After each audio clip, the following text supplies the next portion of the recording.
नमस्कार, 5 की बात में आपका स्वागत है। मैं हूं अखिलेश शर्मा।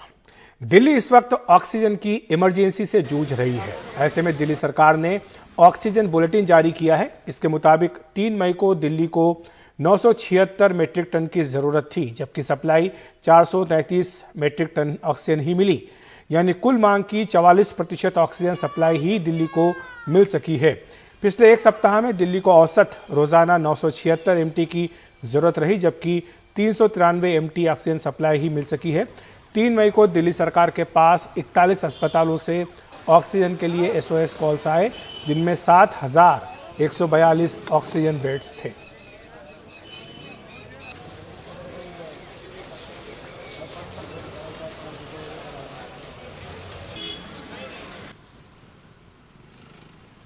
हमारे सहयोगी शरद शर्मा हमारे साथ जुड़ रहे हैं इस खबर पर चर्चा करने के लिए। शरद, ये जो आंकड़े हैं ये तो काफ़ी चौंकाने वाले आंकड़े हैं, क्योंकि दिल्ली सरकार अपनी बात ज़रूर हाईकोर्ट में रख रही है, लेकिन जब ये बात सामने आती है कि जो दिल्ली को ज़रूरत है उसकी केवल 44% ही उसको सप्लाई हो रही है। चाहे एक तरफ केंद्र सरकार ये कहे कि उसका कोटा बढ़ा दिया गया है, लेकिन इन आंकड़ों से तो पता लग रहा है कि जो कोटा है वो भी नहीं मिल पा रहा है।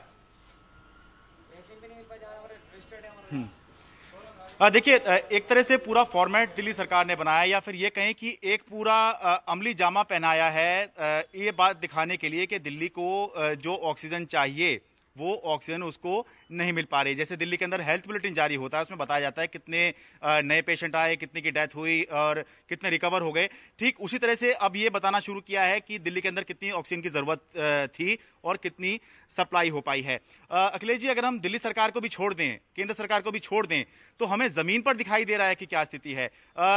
जो दिल्ली सरकार बता रही है वो ये तो है कि 41 अस्पतालों से एसओएस कॉल्स आए और वहां पर सप्लाई पहुंचाई गई, इमरजेंसी में उनके यहाँ ऑक्सीजन पहुंचाई गई। बड़ी अच्छी बात है ये, लेकिन जो नहीं इसके सामने हम देख पा रहे हैं, जो जमीन पे जाके पता चलता है, वो ये होता है कि बहुत सारे ऐसे लोग हैं जो कतारों में लगे हुए हैं। कल मैं एक जगह गया, वहां पर 2-2 दिन से लोग अपने सिलेंडर लेकर लाइन में लगे हुए थे, जिनके लिए कोई ट्वीट करने वाला भी नहीं है, जिनकी कोई कहानी बताने वाला भी नहीं है। संघर्ष कर रहे हैं कि किसी तरह से उनके परिजन के लिए उनको ऑक्सीजन मिल जाए, लेकिन ऑक्सीजन नहीं मिल पा रही है। तो यह बहुत अच्छी बात है कि दिल्ली सरकार ने बुलेटिन भी जारी किया है। दिल्ली सरकार अस्पतालों को भी सप्लाई कर रही है अगर एसओएस कॉल्स आते हैं, और डिमांड सप्लाई का मिसमैच है, ये साफ दिखाई दे रहा है। उसको साफ तौर पे बताने की कोशिश दिल्ली सरकार ने की है। लेकिन जरूरत यह भी है कि जो जमीन पर जो एक सिलेंडर, 2-2 सिलेंडर लेके लोग घूम रहे हैं कि किसी तरह से हमारे मरीज के लिए हमें ऑक्सीजन मिल जाए ताकि हमारा मरीज बच जाए, उन लोगों के सिलेंडर भी भरने चाहिए। ऐसे केस भी अखिलेश जी दिखाई दे रहे हैं कि आप सिलेंडर भरवाने निकले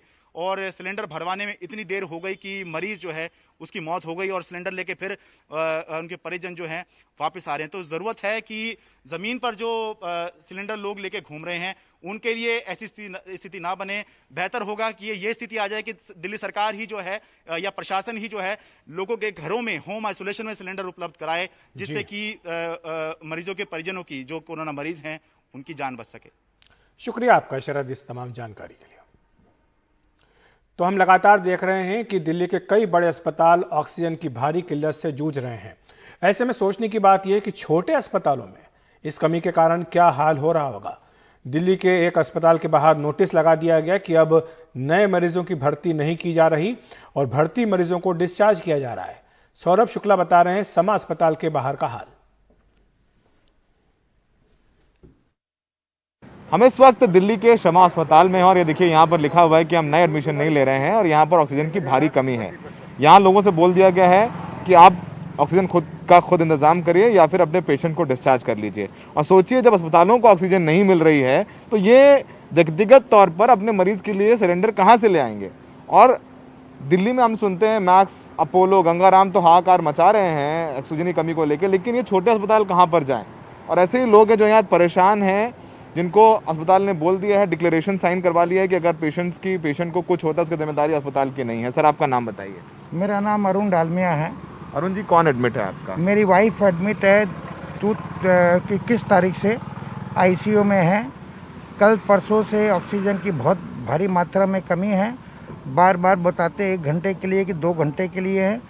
ये मैनेजमेंट भी इधर उधर भाग रहे हैं कि सिलेंडर भर जाए, लेकिन आज के दिन में कहीं से जुगाड़ नहीं हो रहा है। तो हम लोग भी चेष्टा कर रहे हैं, जगह जगह बाजार से ब्लैक में कुछ भी करके सिलेंडर मिले ये सिलेंडर देने तैयार हैं, तो वो भी भर्ती होने के लिए बहुत प्रॉब्लम है। और कोई भी ध्यान, छोटी हॉस्पिटल है इसलिए कोई भी ध्यान देने तैयार नहीं है। अब तो राशन, पहले तो पानी खरीद के पीते थे, अब ऑक्सीजन खरीद के सांस लेंगे। और भारत सरकार की बहुत कृपा है कि जल्दी जल्दी ही बाकी लोग मरेंगे और जितनी मौत हो रही है वो सब भारत सरकार की जिम्मेदारी है। हाँ सर, ये क्या सेल्फ डिक्लेरेशन कुछ साइन करवाया आपने? इन्होंने हम लोग से सेल्फ डिक्लेरेशन साइन कराया है। रोज एक सेल्फ डिक्लेरेशन साइन कराते हैं कि ये लिखवाते हैं कि ऑक्सीजन की कमी के कारण यदि आपका पेशेंट मरता है उसकी जिम्मेदारी हमारी नहीं है, आप चाहो तो अपने पेशेंट को लेके जा सकते हो। सर, कितना मुश्किल ऑक्सीजन अरेंज कर पाना आपके लिए खुद? बहुत ज़्यादा। अभी हम ट्राई कर रहे हैं ऑक्सीजन के लिए भी। अभी हमने 6 गाड़ी भेजी है ऑक्सीजन लाने के लिए। हम ट्राई कर रहे हैं, कहीं न कहीं से फरीदाबाद भेज रहे, गाजियाबाद भेज रहे, लेकिन कहीं से कुछ मिल नहीं पा रहा। कुछ नहीं मिल पा रहा। ब्लैक में दे रहे हैं लोग बहुत सारे। ब्लैक में भी कोई कह रहा है एडवांस पैसे दो, उसके बाद पैसे दे दो, वो मिलते ही नहीं है, गायब हो जाते हैं। बहुत बुरा हाल है बाजार का इस वक्त, कुछ नहीं मिल रहा है। सोचिए, जिनकी पत्नी अस्पताल में हर सांस के लिए जूझ रही हैं और ये अस्पताल के बाहर उनको ऑक्सीजन दिलाने के लिए जूझ रहे हैं, और ये कहीं नहीं हो रहा है, ये देश की राजधानी में हो रहा है। तो सोचिए, बड़े अस्पतालों का तो चर्चा प्रचार आप सुनते होंगे, लेकिन ऐसे सैकड़ों अस्पताल हैं दिल्ली में, छोटे अस्पताल जिनके पास ऑक्सीजन नहीं है, और वहां पर आप चले जाइए तो आपको ऐसे ही परिजन दिख जाएंगे, मिल जाएंगे, जो आपकी कहानी बताएंगे तो आपके रोंगटे खड़े हो जाएंगे और आपके आंसू निकलेंगे, क्योंकि अंदर इनके परिवार वाले एक एक सांस के लिए संघर्ष कर रहे हैं और ये बाहर उनको कैसे सांस दिलवाएं उसके लिए भागते दौड़ते नजर आ रहे हैं। सहयोगी संजय कौशिक के साथ सौरभ शुक्ला, एनडीटीवी इंडिया। उधर दिल्ली में ऑक्सीजन के मसले पर रोज सुनवाई कर रहे दिल्ली हाईकोर्ट ने आज केंद्र सरकार को काफी तीखे शब्दों में फटकारा। दिल्ली हाईकोर्ट ने कहा कि सुप्रीम कोर्ट का आदेश है कि आपको 700 मीट्रिक टन की आपूर्ति करनी ही है। अगर आप इसका पालन नहीं करते तो आप अवमानना में होंगे। अब यह आपका काम है, टैंकर उपलब्ध हैं, लेकिन आप ये काम करने को तैयार नहीं हैं। जब लोग मर रहे हैं तो ये एक भावनात्मक मामला है, आप इस पर अंधे हो सकते हैं, हम अपनी आंखें बंद नहीं कर सकते। ये दुखद है कि दिल्ली में ऑक्सीजन की कमी से लोगों की मौत हो रही है। आप इतने असंवेदनशील कैसे हो सकते हैं? इस बीच बाहर से यानी विदेशों से लगातार ऑक्सीजन की सप्लाई हो रही है। आज समुद्र के रास्ते यूएई से ऑक्सीजन लाई गई है। ऑक्सीजन के 7 कंटेनर गुजरात के मुंद्रा तट पर उतरे। इनमें 140 मीट्रिक टन ऑक्सीजन है।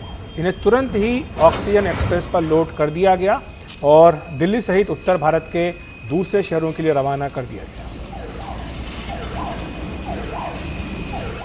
उधर दिल्ली में लॉकडाउन का असर रोजी रोटी रोजगार पर भी पड़ा है। ऐसे समय में दिल्ली सरकार ने 72 लाख राशन कार्ड धारकों को अगले 2 महीने तक मुफ्त राशन देने का ऐलान किया है।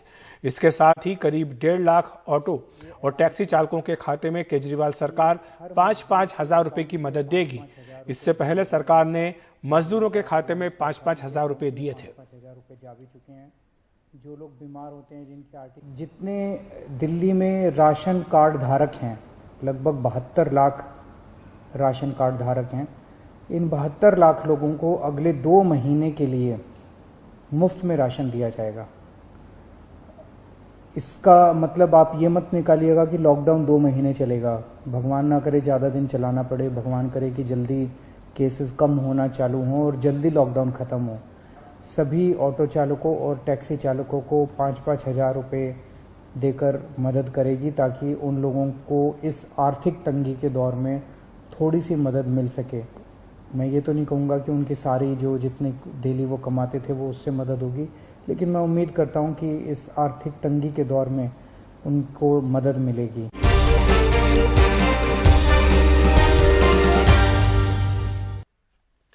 मुंबई में बीएमसी ने आज से 45 पार के लोगों का वैक्सीनेशन फिर से शुरू कर दिया है। 30 अप्रैल से 3 मई तक वैक्सीनेशन बंद था। हालांकि अभी सिर्फ उन्हीं लोगों को मंजूरी दी जा रही है जिन्हें वैक्सीन का दूसरा डोज लेना है।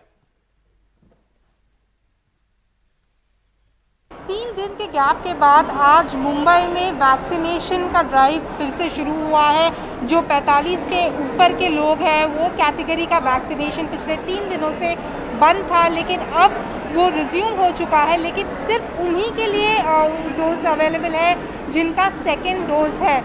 और फिलहाल हम मौजूद हैं दादर के एक वैक्सीनेशन सेंटर में और हम कुछ लोगों से बात करके जानना चाहेंगे कि 3 दिन जो बंद था क्या उनका डोज ड्यू था। मैडम आपका नाम बताइए और आप कौन से कैटेगरी में आती हैं? मैं 63 एज ईयर की है। हाँ। और मेरा नाम जयश्री मेहता है। जयश्री मैम आपका ये सेकेंड डोज है? हाँ सेकंड डोज है।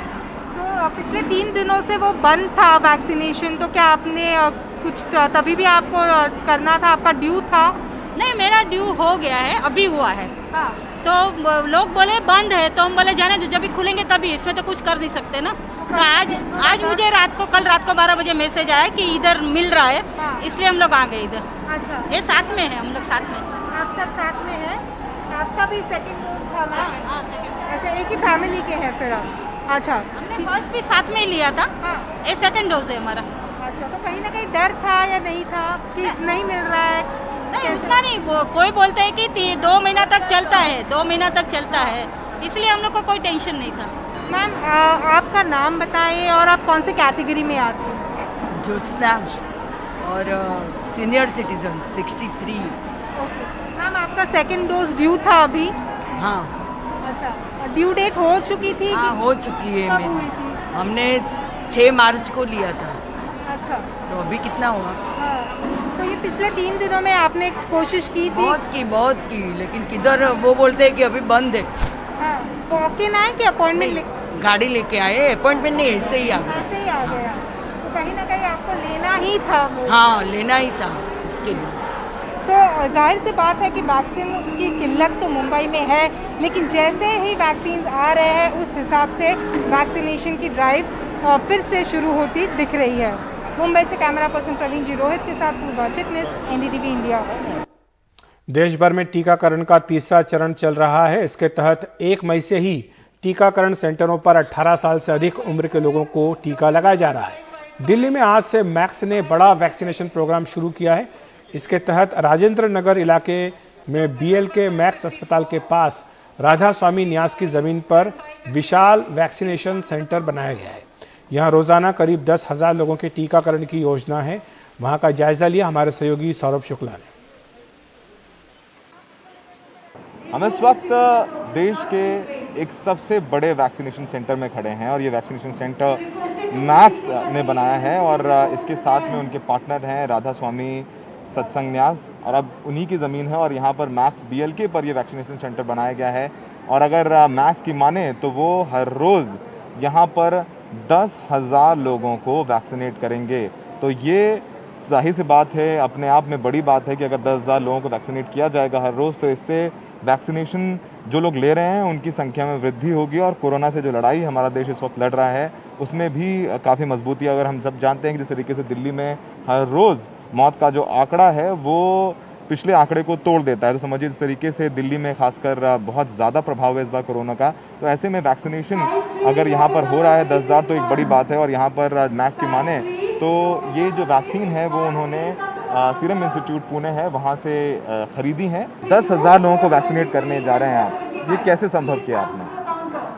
देखिए इसके लिए हमारी टीम्स पहले थोड़ा उनको इसका प्रैक्टिस भी था क्योंकि हमने 1.5 लाख वैक्सीन्स करी हैं और हम 9 सेंटर चला ही रहे थे इससे पहले जब फेज़ 1 था वैक्सीनेशन का। ऑक्सीजन का अगर प्रॉब्लम सॉल्व होता है तो आप और बेड्स बढ़ा सकते हैं और हम देख रहे हैं जिस तरीके से प्रैक्टिकली लोग सड़कों पर हैं और बहुत लोगों को इलाज नहीं मिल पाने से मौत भी हो रही है।